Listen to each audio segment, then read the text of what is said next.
नमस्ते। एक सवाल जो बहुत सारे मेरे मित्रों का, मेरे सब्सक्राइबर्स का बार-बार आ रहा है कि क्या रेमेडीज़ वर्क करती हैं कि नहीं करती हैं? तो देखिए, हमने रेमेडीज़ के ऊपर काफ़ी सारे वीडियोज़ बनाए हैं ऑलरेडी, जिसमें एक सीरीज़ है जिसमें डिफरेंट प्लैनेट्स के ऊपर क्या रेमेडीज़ हमें करनी चाहिए, उसके ऊपर मैंने एक ऑलरेडी वीडियो सीरीज़ बना रखी है। अब क्वेश्चन ये आता है बार-बार, डू रेमेडीज़ वर्क और नॉट? और अगर करती हैं तो किस वजह से करती हैं?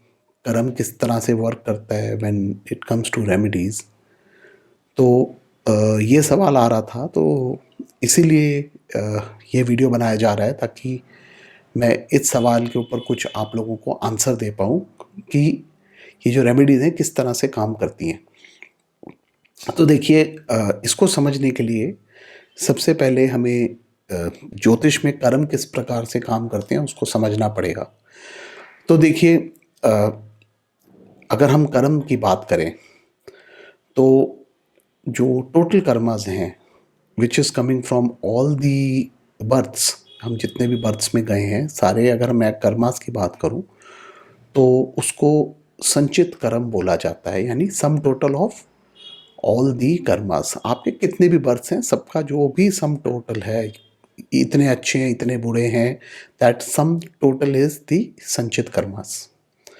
उसमें से जो पोर्शन हम इस जन्म को में भोगने वाले हैं उसको प्रारब्ध कहा जाता है, जिसकी इंग्लिश में एक लूज सी ट्रांसलेशन है destiny. So but I want go by that word, so इसलिए हम अपना जो ओरिजिनल संस्कृत वर्ड है प्रारब्ध उसी पे ही स्टिक करेंगे, तो विच इज़ कॉल्ड प्रारब्ध। अब कुंडली में ये जो प्रारब्ध है, ये जो कर्मा है, ये आपके सारे प्लैनेट्स दर्शाते हैं। पहले तो ये बात समझिए।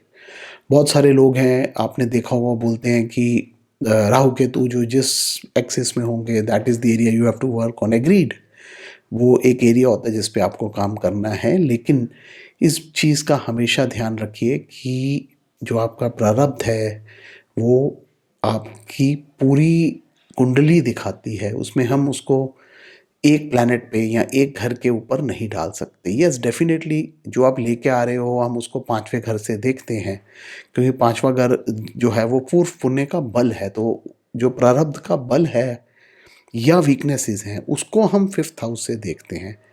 पूरा प्रारब्ध वहाँ से नहीं देख सकते। पूरे प्रारब्ध को देखने के लिए आपको पूरी कुंडली को ध्यान से समझना पड़ेगा।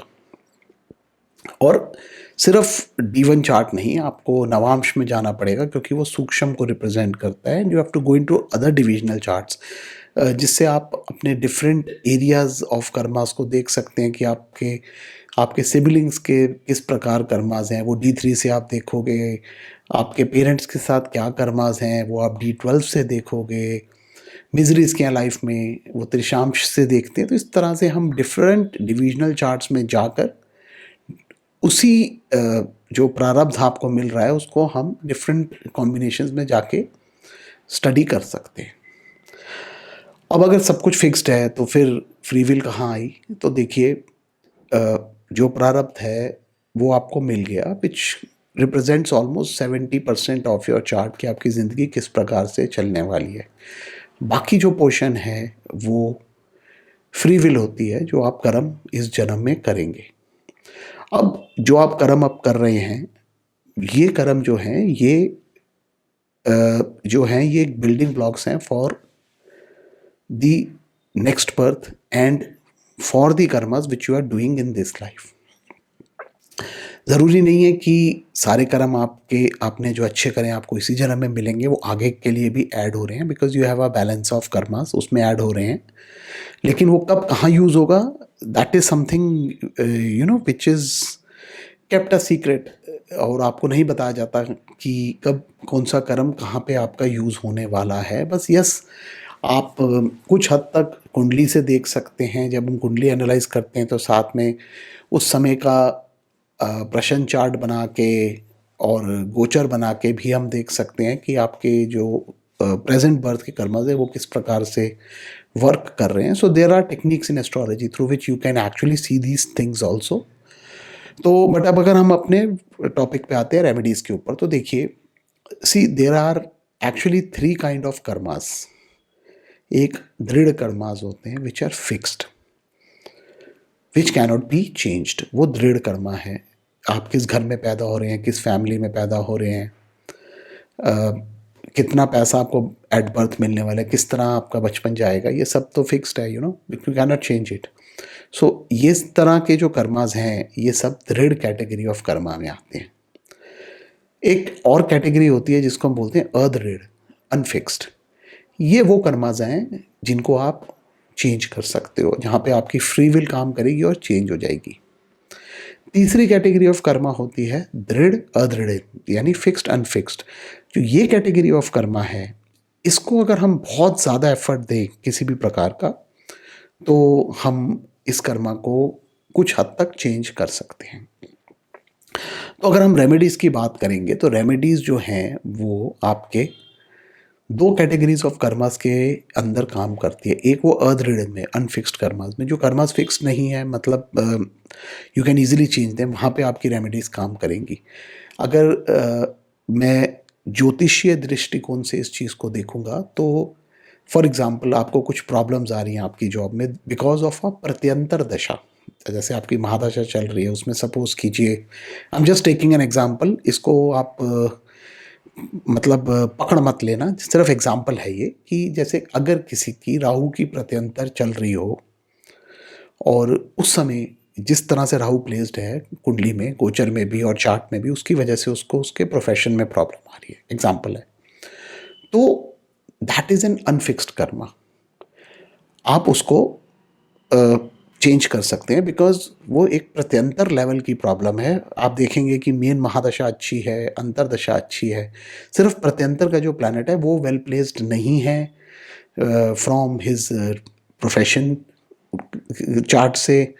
D10 में अच्छा प्लेस नहीं होगा और गोचर में हो सकता है उससे में अच्छा ना चल रहा हो, तो वो एक तरह का अनफिक्स्ड कर्मा है जिसको आप राहु की रेमेडी कराएंगे तो वो ठीक हो जाएगा। So that is an example of a unfixed karma. अब होने क्या वाला है, जैसे ही आपकी राहु की प्रत्यंतर खत्म होगी, गुरु की प्रत्यंतर आएगी, तो things would become better. Same cheese disease में होती है। कई बार कोई आदमी बीमार हो जाता है, राहु का हमने एग्जाम्पल ले लिया, तो मैं केतु का एग्जाम्पल लेता हूँ कि केतु की प्रत्यंतर चल रही है और आदमी बीमार हो गया, आपसे पूछेंगे कि कब ठीक होंगे, तो देखिए केतु के एकदम बाद एक बेनिफिक प्लैनेट शुक्र की अंतर आ रही है, प्रत्यंतर आ रही है, तो डेफिनेटली वहाँ पे आपको because it's a benefic planet, आपको वहाँ पे रिकवरी नज़र आ जाती है। सेम चीज़ आप राहु के बाद गुरु आ रहे हैं, वहाँ पे भी आप इस तरह की रिकवरी को देख सकते हैं। तो ये जो कर्मा हो गए, ये आपके अनफिक्स्ड कैटेगरी में आ गए, यानी अदृढ़ में। अब एक सेट ऑफ कर्मास हैं दृढ़ अदृढ़, यानी फिक्स्ड अनफिक्स्ड। अब उनको देखेंगे अगर आप, तो आपको चार्ट में कुछ मेलेफिक इन्फ्लुएंसेस दिखेंगे। जैसे फॉर एग्जांपल किसी के कुंडली में 7th हाउस के ऊपर थोड़ी सी अफ्लिक्शन हो, यानी एक मेलेफिक की, सो उनकी शादी में अगर उस प्लैनेट से रिलेटेड अंतरदशा चल रही है तो प्रॉब्लम्स आएंगी। तो ये वाला जो कैटेगरी ऑफ कर्मा है, ये आपका फिक्स्ड अनफिक्स्ड में आ गया, यानी दृढ़ अदृढ़ में। आपके पास चार्ट आया, आपने देखा कि प्रॉब्लम्स दिख रही हैं, and you know after this antardasha वो प्रॉब्लम रिजॉल्व हो जाएगी, क्योंकि बहुत ज़्यादा एफ्लिक्शन नहीं है, चार्ट में थोड़ी सी एफ्लिक्शन दिख रही है। वही चार्ट जो है नवांश में इम्प्रूव हो रहा है, उसके बाद चंद्र कुंडली में इम्प्रूवमेंट दिख रही है आपको, तो that means there is a very small affliction. और आपस में काउंसलिंग करके दोनों लोग और कुछ सिंपल रेमेडीज करके वहाँ पे उनको रिजल्ट मिल सकता है। सो दैट कम्स इन दृढ़ अदृढ़ कैटेगरी, जहाँ पे एफर्ट लगेगा, बिकॉज रेमेडी भी आप करेंगे प्लस विल पावर को भी यूज़ करेंगे, because when it comes to counselling and compromise, तो वहाँ पे आप दोनों लोगों की विल पावर यूज़ हो रही है, दोनों पार्टनर्स की, और कॉम्प्रोमाइज़ हो जाएगा एंड थिंग्स वुड वर्क। वहाँ पे उस एरिया में रेमेडीज़ काम कर जाएंगी। सिमिलरली हेल्थ की बात आती है, तो आप इलाज करा के, प्रिकॉशंस लेके, अगर इस कैटेगरी ऑफ कर्मा में हैं तो उसको हील कर सकते हैं।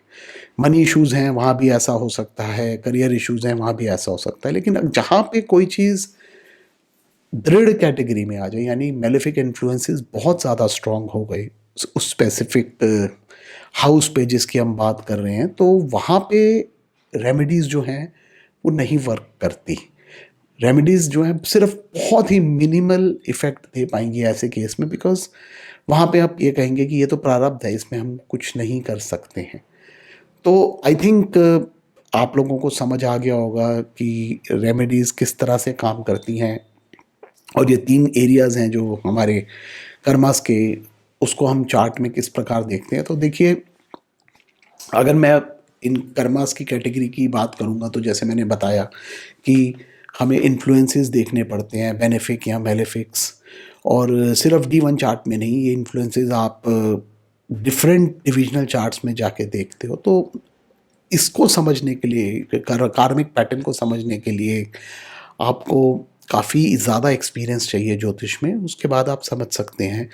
और एक और चीज़ है, इंटरलिंक्ड डेस्टिनीज भी होती हैं, यानी सेम काइंड ऑफ कर्मा आपको हस्बैंड और वाइफ दोनों के चार्ट में दिख जाएगा, बच्चों के चार्ट में दिख जाएगा। तो जब कोई ज़्यादा इशू हो, प्रॉब्लम आए, तो आप कभी भी किसी एक्सपीरियंस्ड एस्ट्रोलॉजर्स को जब चार्ट दिखाएंगे तो he will definitely ask for the chart of your spouse or of your children, because same pattern of karma जो है अगर बाकी लोगों के चार्ट में भी दिखेगा, तो देन वो जो प्रॉब्लम है या कोई अच्छी चीज़ भी आने वाली है तो वो आपको कंफर्म हो जाती है। जैसे फॉर एग्जांपल मैंने एक इंटरलिंक डेस्टिनीज के ऊपर वीडियो भी किया था, जिसके अंदर हमने केसेस लिए थे कि पूरी फैमिली जो थी उनको इंडिया से बाहर मूव करना था। तो बहुत ज़्यादा क्लैरिटी नहीं दिख पा रही थी in the chart of the person who was consulting, और जब उनके घर में बेबी हुआ और उसके चार्ट में भी सिमिलर कॉम्बिनेशन दिखा, तो आई वाज श्योर कि हाँ, अब इनकी मूवमेंट 100% हो जाएगी। तो वहाँ पे हमने देख लिया कि जो कार्मिक पैटर्न है वो दृढ़ अदृढ़ से दृढ़ की तरफ चला गया, because of a new born in the family, जहाँ पे क्लियर दिख रहा था कि उसकी तो पूरी एजुकेशन ही इंडिया से बाहर है। तो आप उस वीडियो को भी ज़रूर देखिए, तो आपको थोड़ा सा ये कार्मिक पैटर्न समझ में आएगा। बाकी रेमेडीज़ का जैसे मैंने बताया ही है, पहले भी मैं हमेशा बात करता हूँ रेमेडीज़ पे कि अष्टकम जो है, मैंने इस पे भी स्पेसिफिक वीडियो किया था, that is for obstructions of the 8th house.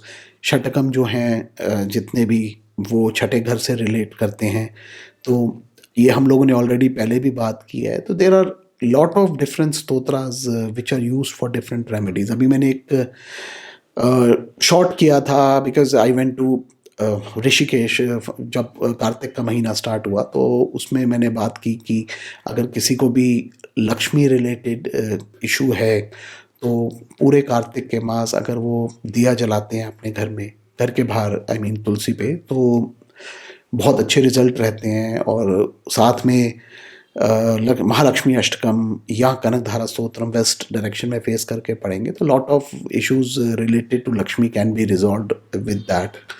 तो ये भी एक बहुत अच्छी रेमेडी है which is outside the birth chart. मतलब ऑब्वियसली बर्थ चार्ट तो ऑपरेट करता है, बट ये एक जनरल रेमेडी है जिसको किया जा सकता है। अब जैसे फॉर एग्जांपल अब कार्तिक की पूर्णिमा आ रही है, और कार्तिक के स्नान का बहुत महत्व माना गया है कि अगर कार्तिक के पूर्णिमा को स्नान किया जाएगा, so it takes care of lot of issues जो आपकी लाइफ में आने वाले हैं। So these are general remedies जिनको करना चाहिए।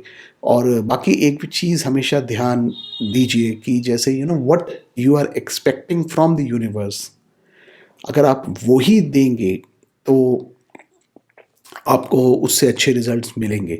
जैसे फॉर एग्जांपल अगर आप मेरा बुध का वीडियो देखेंगे, तो मैंने बुध का रेमेडीज़ वाला अगर आप मेरा वीडियो देखेंगे, तो मैंने वहाँ पे बात की है बुक्स डोनेट करने की। तो देखिए, अगर सपोज़ कीजिए आपको एजुकेशन में प्रॉब्लम आ रही है, आपका कोई कॉम्पिटिटिव एग्ज़ाम क्लियर नहीं हो पा रहा है, या बच्चे जो हैं वो नई ढंग से पढ़ रहे, तो अगर आप पढ़ाई रिलेटेड आइटम्स डोनेट करते हैं बच्चों को, तो definitely universe will listen to that, और आपको उसी टाइप की एनर्जीज मिलेंगी वापसी में। सिमिलरली अगर आप घर बनाना चाहते हैं और आपने किसी के सर पे छत डाल दी, तो डेफिनेटली आपको घर बनने में हेल्प मिलेगी। Universe will definitely help you. अगर आपकी कुंडली में कोई दोष है और आपका घर नहीं बन पा रहा है और आपने अगर किसी मंदिर की कंस्ट्रक्शन के लिए पैसा दिया या किसी ऐसे आदमी को दिया जिसका सपोज़ कीजिए उसके घर में कुछ प्रॉब्लम है, लीकेज है और वो उसको ठीक नहीं करा पा रहा और आपने उनके सर पे छत डाल दी,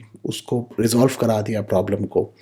तो डेफ़िनेटली आपकी अपनी कुंडली का दोष जो है वो ऑटोमैटिकली उस चीज़ से रिलेटेड रिज़ॉल्व हो जाता है। तो इसलिए जब रेमेडी भी कर रहे हैं तो you have to do it smartly.